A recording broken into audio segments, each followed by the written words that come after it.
the other running back that we have, I'm not sure if he's IR at this point. We haven't seen him in a while. Is Marino. He's another guy, quite frankly, that since the day we got him, I can't stand that guy. If you're watching this in your Marino, I apologize, but you don't make any yards after you get hit. You get hit and you fall down, and it's 9 times out of 10 that's exactly the truth. You're fumble prone, and quite frankly, you're also injury prone. And to me, that has no value. And I just don't understand how this guy has survived through different coaches and coordinators over the years, because I don't really see his positives. There was a game or two that we've watched over the years, like, holy crap, there goes Marino for 20 yards. He got out. Right. He broke a tackle. But, I mean, it's rare enough that it's almost like those are like, remember those not for the yards gain, but for the fact he actually slipped a tackle. Right. Or bounced off somebody. He just falls off of people and falls to the ground. He bumps into his own offensive lineman and goes down. And hopefully the Broncos aren't going to put him back on the field. I'm not even sure if you could trade him for anything, quite frankly. He's so injury prone. He's never finished the season. He spends more time off the field, it would seem like, than he spends on the field. The Broncos should drop him if they can. If it's a salary cap thing, maybe trade him next year. Or if anybody will give us anything, a Mr. Useless pick, Mr. Irrelevant, 7th round draft pick or something for him, that'd be great. Because I think we drafted him pretty high, as I recall. And it was a McDaniel's. And we're probably paying a pretty penny for him. Yeah. And we probably need to unload him for salary cap. So. But yeah, I am surprised too that there is no real movement there. The other thing I worry about is, well, and this is not so much of a worry, but is the tight ends. I mean, I really like what's going on with Dreesen and Tammy. I like the fact that Manning likes to throw to tight ends. I think Tammy is injured right now, which is unfortunate. But I really think that the Broncos, to have success in this league and to, say, even get out of the second round of the playoffs this year, they're going to have to get some more production out of the tight ends. I mean, Thomas and Decker are awesome, but the Broncos got 2 back-to-back Super Bowls because they had 2 great wide receivers and Shannon Sharp on tight end, which provided that third, X-factor threat in the passing game. Sure, Smith, McCaffrey, and Shannon Sharp, obviously, all great players. And it really helps. And you can right now in the league, again, this is the modern NFL, in the old days, before Jay Novacek and those guys, and Shannon Sharp, nobody knew who tight ends were. They were just another non-skill player blocking back. They could move on the offensive line of scrimmage. That was the utility. They could be motioned to the heavy side if the defense was blitzing them. That was their main utility. In the modern NFL, they're so important that most people that watch football can probably name a half dozen tier 1 tight ends just off the top of their head because they're such enormous playmakers. Absolutely. And you're right, we don't really have a guy like that, and I don't think that's because Peyton Manning doesn't like to throw to them. I just don't think that they've been quite frankly leveraged a lot yet. Well, Dreesen and Tammy combined have caught more passes than any tight ends since the Shannon Sharp era. Okay, which is good. Yes. So they are getting used. My question, my worry, I guess, comes down to do they individually in combo provide enough tight end threat for to help us get deep into the playoffs? And so I have some question about that, and particularly with Tammy, I think being injured right now. Well, the tight end is a weird position because you want some guy, if you want you want the tight end who can do it all. You want the tight end who's big enough to block. You want your Jason Witten kind of guy. Right. Somebody who can just sit in there. He's a big, heavy guy who knows who knows how to block. You leave in on passing plays as a defender. Right. But you also want a guy who's fast enough where they don't try to cover him with a linebacker. They try to put an extra cornerback in on him, or they have to double them. No, you have to respect his athletic ability to get out into space quickly. And so you do have announcers going, well, they only put a linebacker in, and that's a huge mismatch. Because it's a defense, it's like, well, crap, now we got to take a linebacker off the field to put in a cornerback or some secondary guy, to cover him, and all of a sudden that's that much less weight when it comes to the running game. Right. So you're right. So if we could find a guy or somebody who would step up into that role a little better, defenses could fear him, that fifth guy, that fifth skill player, hands player, if he's the right guy, like a Shannon Sharp, changes defenses. Right. Because they have to worry about him all the time. You got an Antonio Gates, going underneath. I mean, that's until he got hurt. He's been hurt on and off the last couple of seasons. That's how the Chargers made their bread and butter for years. Send everybody deep, and then have Antonio Gates go underneath and catch balls over and over and over again. Cowboys are famous for that too. The Patriots used to make that a big part of their package as well. So yeah, that'd be nice to have. But and then I think the last worry I have on offense is, the running game has seen a fine amount of success. I think the Broncos have 750 yards of rushing yards, so far this year.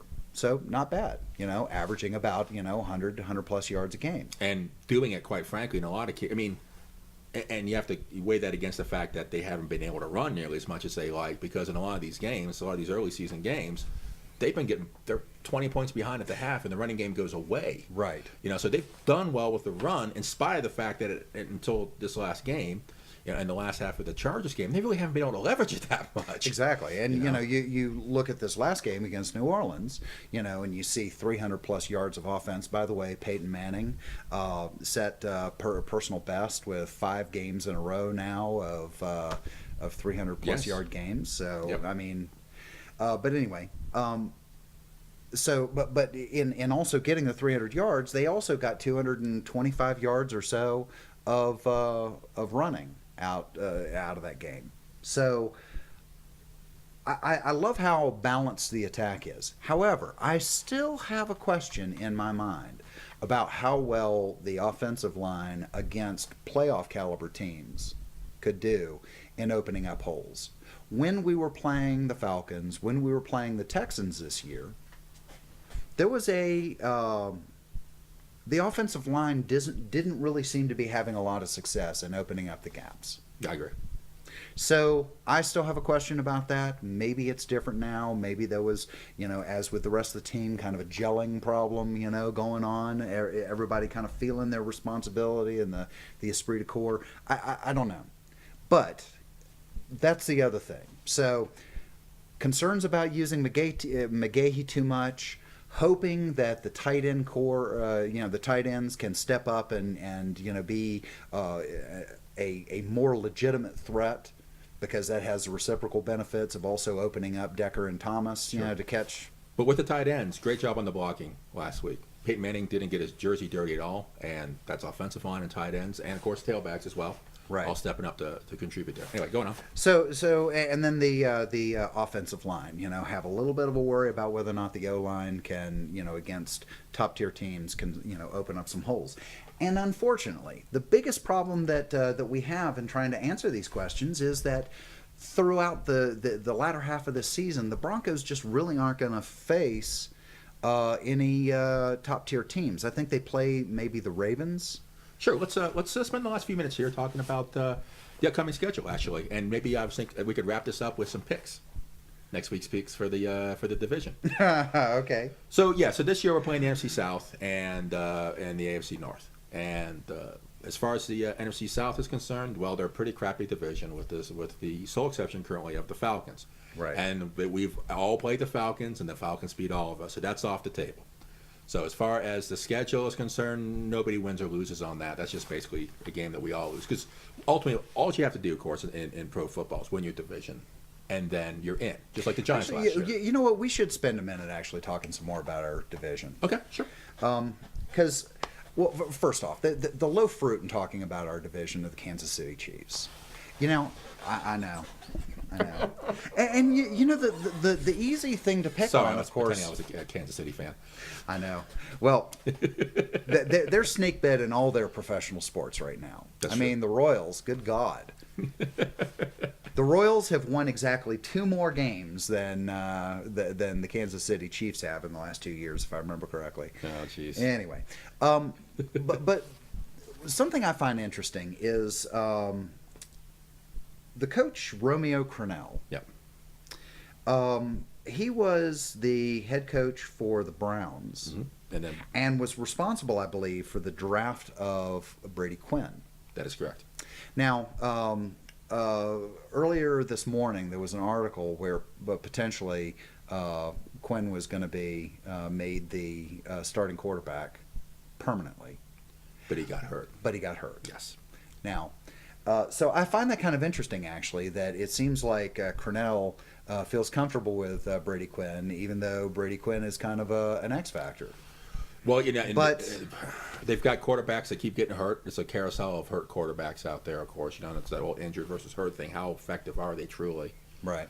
Quinn's bounced around the league a little bit himself now. Yeah, he's a former Bronco. Yeah, and he 2 seasons, not one down. Well, I mean, it's you look at who they start with. They start with Matt Castle. Matt Castle is the backup for Tom Brady. Right. In the Patriots, a few years ago, Brady gets knocked down. Basically, Castle has a breakout season. Phenomenal. But again, everything that comes out of New England, you always have to go. Is that Belichick? And I'm talking coaches and players and coordinators. Hell, I'm talking the referees.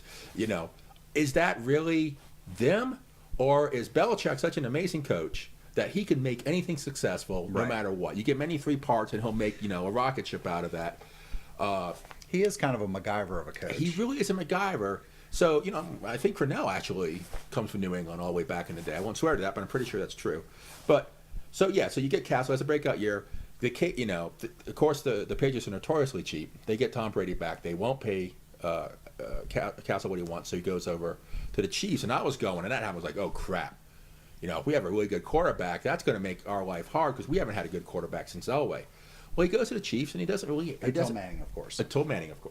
But he goes to the Chiefs, he doesn't do very well. Right. And that's been a consistent problem with him. And I'm watching him play, it's not everybody around him every play. He does make some truly bad decisions.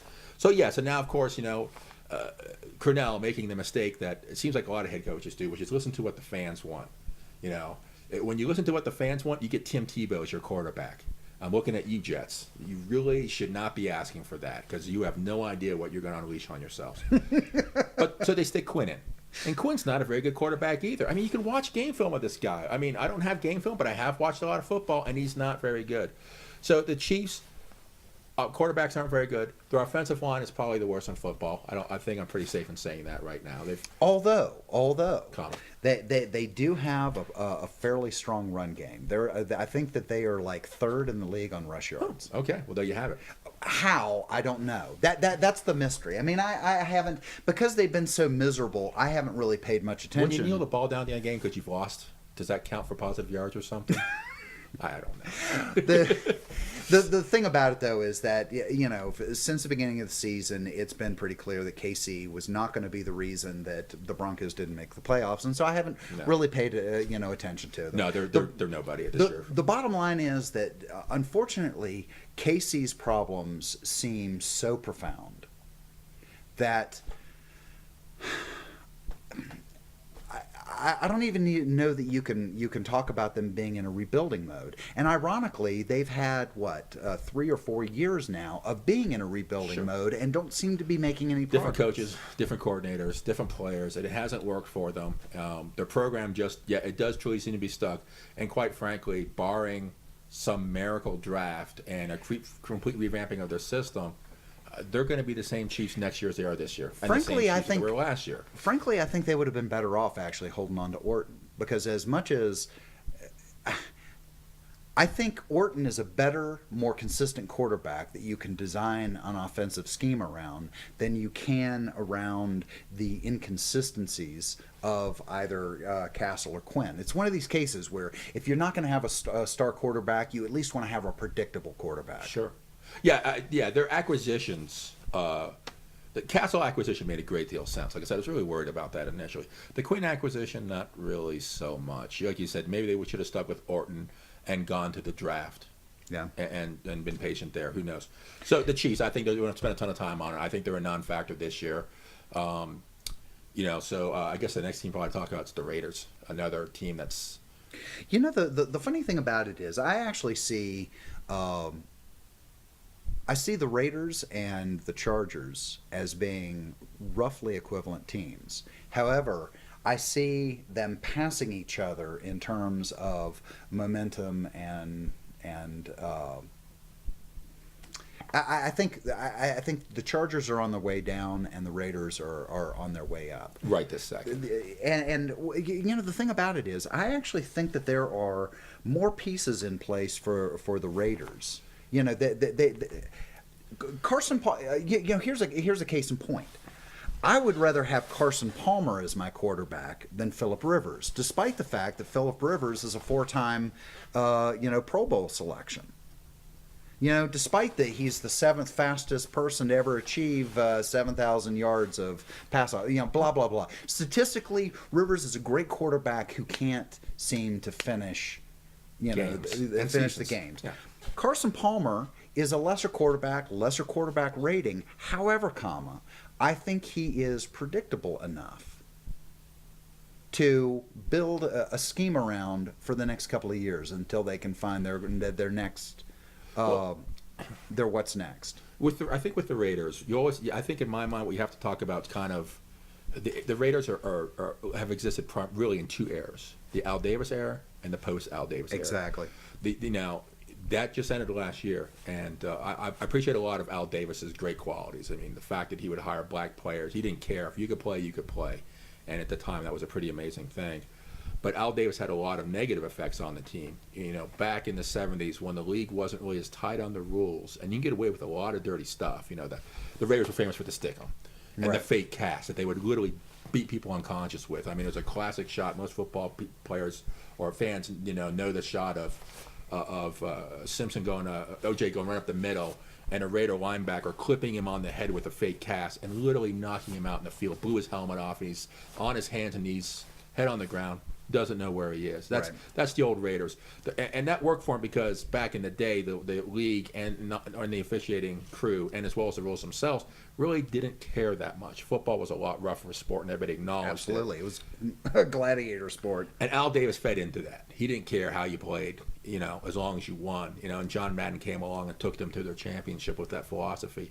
Unfortunately, this is 2012, and for the last, since I'd say the mid-'90s on, at least, the league has really tightened up on that stuff. And unfortunately, as long as Al Davis was in charge, there were 2 things about the Raiders that were never going to change and were always going to keep them from that. I'll say 3 things. They keep them from being successful. 1, this whole concept of being dirty as part of the game, part of the franchise's mythology. And the fans play into that too. The Raiders, the black and silver, we're hard hitting, we're dirty players, we'll win no matter what. Well, you can't do that now. And that's why they've consistently been the most penalized, or one of the most penalized teams in the league, year after year after year. And you cannot win in professional football with mistakes. The games are just too tight now. And Al Davis encouraged that. Right. And that's unfortunate. The second thing that Al Davis unfortunately brought to the table long term is he liked to be involved in the draft. He liked to play as GM. And he stunk. Okay, he drafted a lot of players that were going nowhere, that nobody else in the league saw the talent of, or at least the talent of at the position that he would draft them at. And they blew a lot of years drafting people. And the third thing he did, and a lot of owners will do this, and I don't blame them for this. Washington Redskins are probably the most famous for it right now these days with Snyder, is he would try to buy teams. When the draft fell apart on him, when his draft players would fall apart on him consistently year after year after year, they would go out there and try to buy guys that were in the downhill of their career, and try to bring them in. And some of these players, the Raiders, the Raiders were like the white elephant, the elephant graveyard, where people like Terrell Owens or Bill Romanowski, where their careers went to die. Jerry Rice, right? Yeah, great players. I'm not saying none of these guys weren't great, but these guys at the end of the career, and they just weren't enough to lift the team. So the Raiders have had historically this problem. And Al Davis, quite frankly, was at the center of this. And as long as he was going to be involved in the day-to-day football operations, the Raiders were never going to be competitive. Every year I'd say, well, Al Davis is still in charge of things, then you can scratch them off completely. Yeah, they had a time with Gruden where they actually made a pretty heavy push into the playoffs and the Super Bowl. But, that being the exception to the rule. But now Al Davis is gone. And again, a great coach when they would be a coach. A guy who racism wasn't a word in his dictionary. In a way. But if you don't mind, yeah. Let me finish. Don't make me point. I've drug on this point for a long time, but let me just finish up quickly so you can get your chance to speak. Davis is gone. They've got a new owner. I believe it's his son, and they have in the last few years, as Al Davis got less and less engaged with the team, they have made some pretty good draft picks, sometimes randomly. Right. You got your Hayward Bay, and then you pick up, I forget the other guy they picked up. That's actually a pretty screaming good receiver.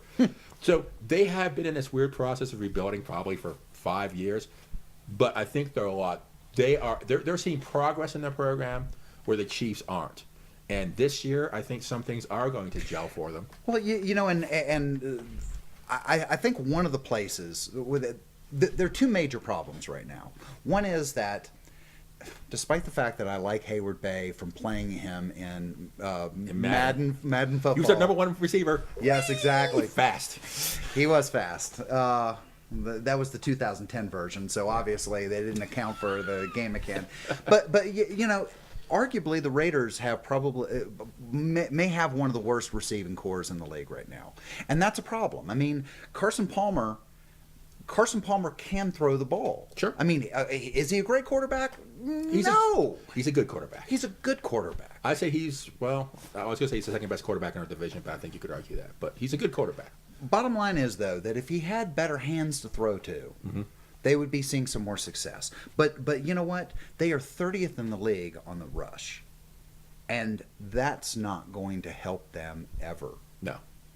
So, particularly when you have a good but not great quarterback like Carson Palmer, you got to have the balance with the run. So, that said, though, I still feel like there's kind of a bric-a-brac, mishmash of parts here, Sure. that a couple of another draft, maybe some careful offseason acquisitions, and they could turn into the serious next threat for the Broncos in the division. And discipline. I saw them blow a game early this season on penalties and dumb ones. Like it wasn't like, it was kind of a ticky-tack call by the referee. It was Right. personal foul crap, after the play, the guy's kicking the quarterback in the face repeatedly, The referees are standing right there. They're going to catch you. And that's, again, so yes, they're on the right path. Discipline is something I still do not see the Raiders having any of. Again, it costs you games every year. It's selfish play that always blows up the Raiders. So yes, I think the rebuilding program is definitely on the way. I think if the coaches can get a handle on the players and tighten that squad up, if I was a head coach of the Raiders or an offensive coordinator or whatever, I would make it my mission in life first to make that team play like robots. Clean football, every play. Stupid penalties would be inexcusable. Yeah, it's a contradiction in terms almost. But the stupid plays seem to be excused by the sideline way too often, and I think that's been a problem for them. Well, it could be. At this point, they could be trapped by a certain kind of marketing mistake. I don't know. No, I think it is. I think there's a personality, a cult there. Teams have, they exhibit properties. I mean, Sure. Let's look at the Ravens. The Ravens defense exhibits what Ray Lewis is. Yes. And that's not something that just they didn't draft a bunch of clones. Ray Lewis brought that into the locker room, made that team that way. Well, the same thing with the Raiders' lack of discipline is a systematic failing at the players, the leadership players, the captains of the team, and obviously the coaching staff for not bearing down and making that unacceptable. And it's been a 20-year problem for them. Okay, the Chargers. I think that the Chargers are a team drifting off into a rebuilding phase. Yes. I know that, on paper, Rivers is a great statistical quarterback. I know on paper, he's still fairly young. I mean, he's 30, 31, something like that.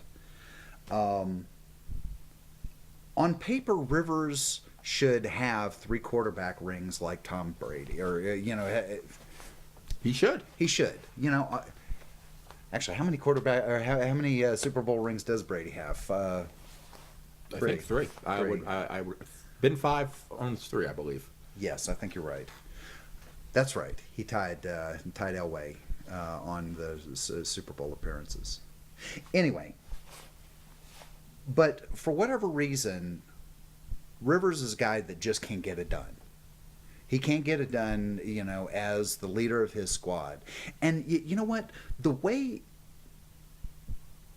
that I saw him in that loss to the Broncos react in the second half, he had this kind of stunned glaze look. He also seemed to have this, kind of, denial, that that wasn't thing me. in the third or fourth quarter where Turner was going over to the head coach is going to go talk to him, and he's on his knee on the sideline, and Turner's going to say something to him. He just does this, like he owns the team. Right. Like he goes, basically goes, go away. About to use a bad word there, but go F yourself. Right. That's not acceptable. Well, so the thing about it is that I think that unless he has some foxhole conversion and becomes more like Manning in terms of of leading his team, I don't see any choice but for the Chargers to, keep their role as spoilers, throwing people, ugly losses, but otherwise not really doing anything. I don't think that the Chargers are ever going to really be contenders. And the thing about it is that, and I think most sports writers would agree on this, is that it seems like sloppiness and it seems like mental attitude and mental focus are the really big stories for the Chargers. I mean, they've got some gaps in their games. But, when you look at their last 3 games, 3 losses in a row, against New Orleans, 31-24, Denver, 35-24, and against the Cleveland Browns. The Browns. The Cleveland Browns, No. 7-6. You could put an asterisk on that game. That's in the middle of a hurricane. Conditions are bad. It's not representative of either team, I would think. But you got to play in the conditions you got, and they should have won that. Yes, The Browns. they totally should have won it. And, one sports writer that I read said, well, if you're looking for a bright spot, it's kind of hard to find a bright spot with the Chargers right now. But, containing the Cleveland Browns with 7 points might be a bright spot. But you know what? I don't know about that. Yeah. I mean, I will say this, though. When you look at the number of points allowed, the Chargers' defense, despite giving up 35 unanswered points against the Broncos, I don't think the defense is the San Diego Chargers' problem. No, I would agree with that. And that's 35 points being put in a tough place by their offense. Right. I mean, not all of those points they just Manning marched down the field 20, 80, 90, 100 yards. I mean, there was a lot of turnovers, and they were on the field a lot of the game, especially the second half. I think, anyway. But do you want to finish up on your Well, I just wanted to say though that I really think that you have to track this back down to the responsible party, which is Rivers, and I think Rivers being another Ryan Leaf, another bad. Well, yes. I mean, that bad in the sense Sorry, of being locker room poison. Oh. I think these 3 losses and the way that they've been lost, the kind of sloppiness that's been seen throughout the season, the kinds of mental errors that have been committed on the field, these 3 losses in a row, and the way these losses keep getting uglier, and the way that Rivers doesn't seem. Whatever greatness Rivers has had seems to have evaporated this year. And the fact of the matter is, really, 2008 was kind of his peak season. Sure. Well, in my opinion, the Chargers, this is also a case where I'll talk about the quarterback and the team. So I'll talk about the team first here. The team is getting older. They're getting really old. And, they've lost some quality players to retirement and trade and stuff like that. And they haven't really developed a draft in a lot of places as well as they could have. They've had some pretty mediocre drafts over the last few years. So as a whole, the window of opportunity, I think, for a team that's young enough to be fast and stay healthy for the 19 to 20 games it takes to get to the to win the ring, I think it's getting harder and harder for them. I think the window for the team as a whole is definitely closing. As far as Phillip Rivers himself, I don't think of the Chargers offense as a unit, as a team. It's Phillip Rivers plus a bunch of bit players, and they don't ever seem to play like a team. I don't think they've never seemed to have, even in their heyday, when things were going great with Tomlinson in the backyard, in the back, and Gates running a lot of short stuff, and a lot of great plays going on, I really felt like that Phillip Rivers, quite frankly, he's one of these quarterbacks in the league that I think is immature, shows, been in the league a long time now, and shows no willingness to be a team player or a leader for his team. And when he gets upset and starts throwing one of his tantrums, well, yeah, he just starts throwing the ball up and he gets interceptions. He starts mouthing off to his coaches, and that doesn't work. Football is a team sport in the truest sense of the word, that for the 11 players on a side for a play, all of them have to do their job successfully for what you're doing as a unit to work. And on offense, everything has to click. And to have individuals out there, it just doesn't work. And everything I've seen about Rivers' demeanor on the field is a spoiled frat boy. I remember when we had not Orton, but the guy before him, the guy that has diabetes that now plays for the Bears, Jay Cutler. So Jay Cutler has diabetes. It's undiagnosed. So the Broncos are I believe they're at the Chargers playing. And I'm laughing about the way he was working through a chain of association. Sorry, yes, this is how I have to work my backwards in time through quarterbacks. Anyway, Cutler is having some sort of diabetic attack, right, on the sideline, and he's sleepy, he's lethargic, and Phillip Rivers is on the other sideline making fun of him, like mimicking crying and boo-hoo and that kind of stuff. Where is there room for that in professional sports at all, but especially football? You're supposed to be a leader, and you act like a child at every opportunity. When a rookie player sees the quarterback of the team do this to the head coach, I go away like you're not important to me. One time, okay, there's a heat of the moment thing, everybody can apologize later, but that's a consistent pattern of behavior. And as long as Phillip Rivers is like that, I kind of classify him with quarterbacks like Tony Romo, who I don't believe has the attitude problem, but he has the immaturity problem on the field of, I can make plays happen. I'm just going to throw the ball up whenever I want to, and I'm going to make great things happen. Right. The Cowboys are never going to go anywhere with Tony Romo unless Tony Romo becomes a leader on the field and starts making good decisions. The Chargers have that same problem in Rivers, but they also have the off-field problem of Rivers not being a leader there either. Right. So I agree with you. The Chargers have slid off the hill since 2008, and this year they're going to be going downhill. Every year where everybody's talking about this, will Turner have a job next year? And generally it's because the Chargers start slow that everybody's ready to cut his head off by the trade deadline, and then the Chargers pull off like a 5 or 6 game winning streak and they end up winning the division, reasonably consistently. Well, this year I don't think they're going to have that miracle. They don't have the talent on the field right now. And the talent they do have, a lot of them are injured. So to wrap it up, the Chargers, they're not a contender this year, and like the Chiefs, I don't believe they'll be a contender next year either. Yeah, I don't think so either. So, when all is said and done, I think that what we're looking at here, I see, especially the way the Broncos have improved consistently through the season, I see no reason to change my prediction that, we're going to net 5 of the 6 wins we could have out of our division. I think we're going to win our division with a 5-1 record, or possibly even a 6-0 record on the division. There's every reason to believe it, because on paper and on the field against opponents of this caliber, the Broncos should win. Yes. All or at least the vast majority of the games. And we've already beaten both those teams. Well, actually, I think we've played the Chiefs too, haven't we?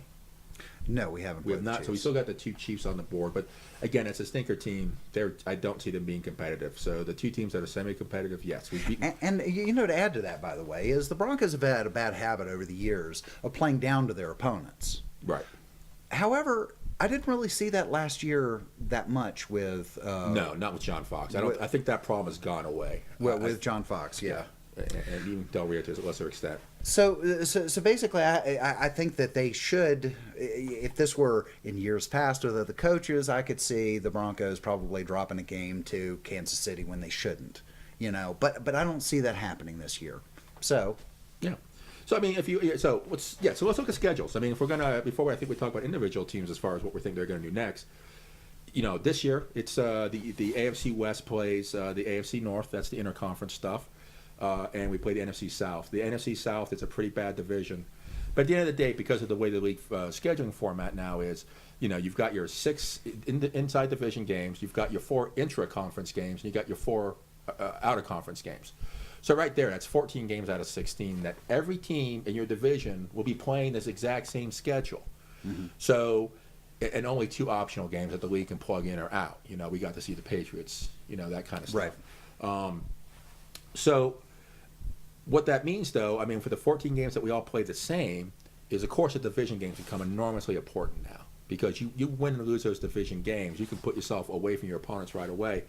But when you look at the outer division games, you know the other 8 games, well, we've all lost to the Falcons. Right. They're the only really competitive team in the NFC South right now. Now, ironically enough, and then you got the AFC North teams, and you know, Baltimore and Pittsburgh are both pretty good teams there.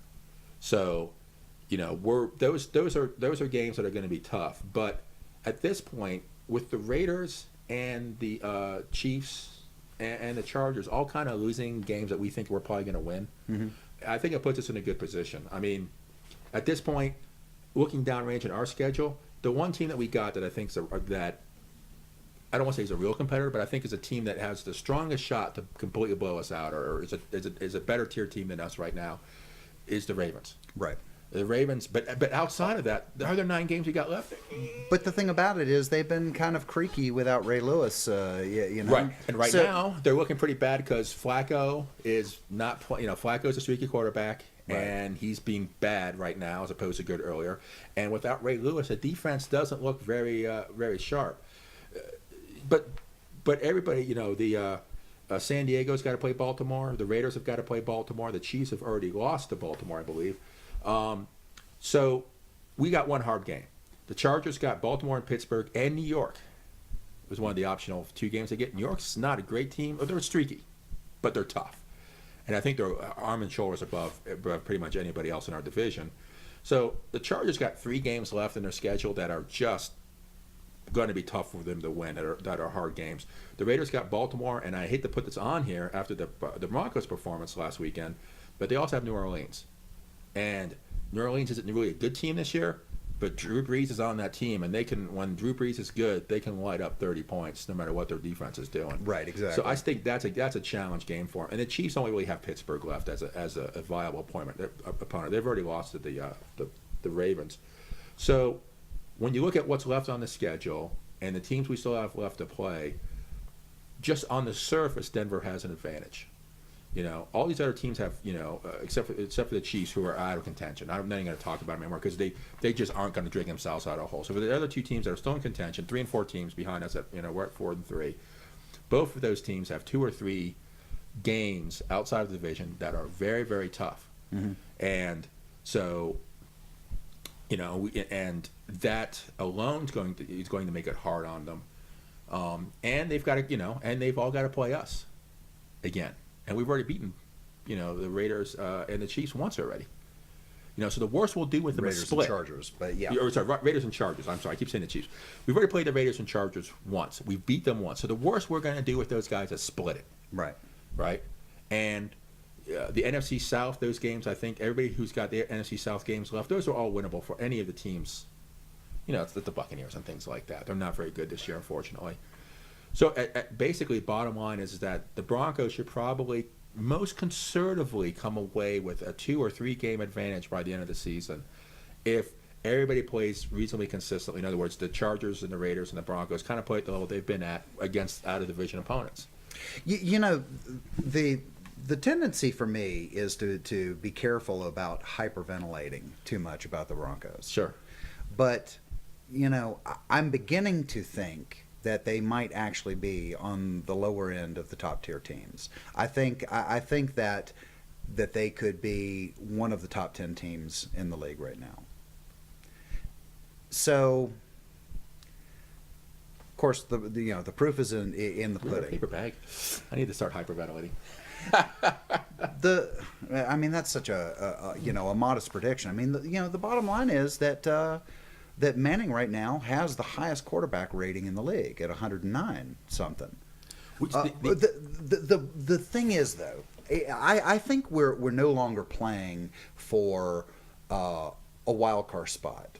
No. The Broncos are not playing for a wild card spot. They're playing for a division win, and I have every reason to believe that they're going to get the division win. That's a very realistic goal. I think, frankly, what they're really playing for is whether they're going to get a first round bye or not. The 1 or 2 spot. That's what's really, I think. And do they have a chance at that? Well, you know what? I think that they have as much a chance as anyone else in the AFC right now to come in at the 1 or 2. So right now, the 1 spot's Houston at 6-1. Right. The 2 spot is Baltimore at 5-2, and New England, and we lost to them, and New England at 5-3, and we also lost to them, I believe. Right. So, and Denver's the number 4 spot for 2 reasons actually. One is we would actually win tiebreakers. We have more points for and against, more points for and less points against. So we're the AFC West champ, which gives us the automatic 4th spot. But if that wasn't a factor, we'd still be in 4 just because of our record plus points. Right. So, yes, I think so. Yeah. So, again, as a coach, I don't think anybody wants to look ahead and start planning for the postseason, especially when we're not even to the halfway mark. Exactly. But he said it's like a lot of hyperventilating. But yes, the Broncos should not be thinking and playing for just the division. I think they have a legitimate chance at the 2 seed. The 1 seed, Houston would have to really fall apart. If the Broncos do not take the division, it would require a regression in their play below the point that they started the season with. Yes.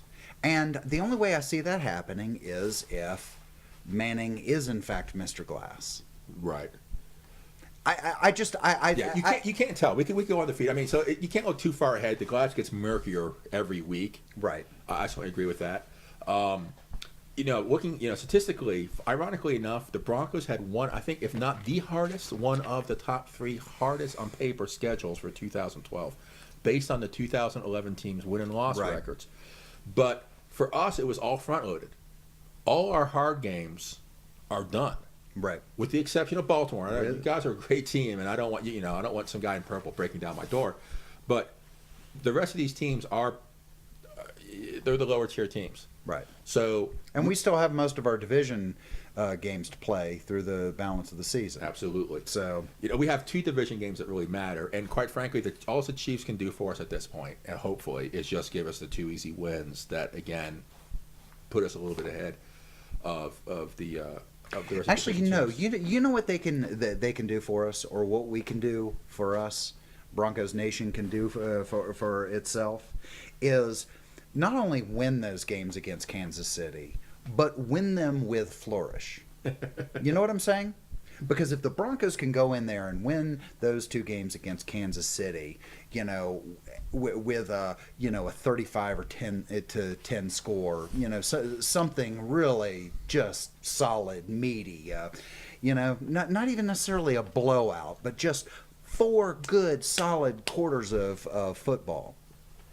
That would be, to me, the thing that is needed most in Broncos Nation, because how many times, particularly towards the end of the Shanahan era, have we fallen backwards? All we do is fall backwards into the playoffs in 2 or 3 games. Just win any of them. Exactly. And we lost all of them. And Kansas City has been a foil in That's that. true. You have kind of burned us a few times. Exactly. So I would like to see 2 good, lovely, juicy wins against those guys. So, the league likes to, as much as possible, load up division games at the end now. We actually do finish up against Kansas City. Quite frankly, I think this thing's going to be decided a lot sooner. We're kind of somewhere around here a little bit on this. Do you want to? I think we're in a strong place. I personally think we'll win the division by 2, but we have the opportunity. I think we both agree to go for the 2 position in the entire AFC. But to do so, we're going to have to play consistently good football. And if we do, the Ravens game may not matter. Let's face it. We're only 7 games. We got 9 games left. If we play to the level we should be 8-1 in that stretch. Again, Manning could be I don't want to say something like that, but Manning could get hurt tomorrow, at a Papa John's store, and bam, all of a sudden the season changes for us. But if everything stays more or less on track, yeah, I know. Oh! Papa John, you son of a bitch!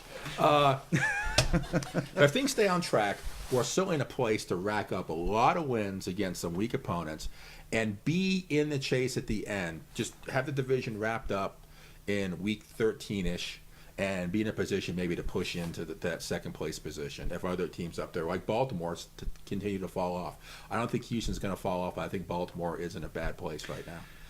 So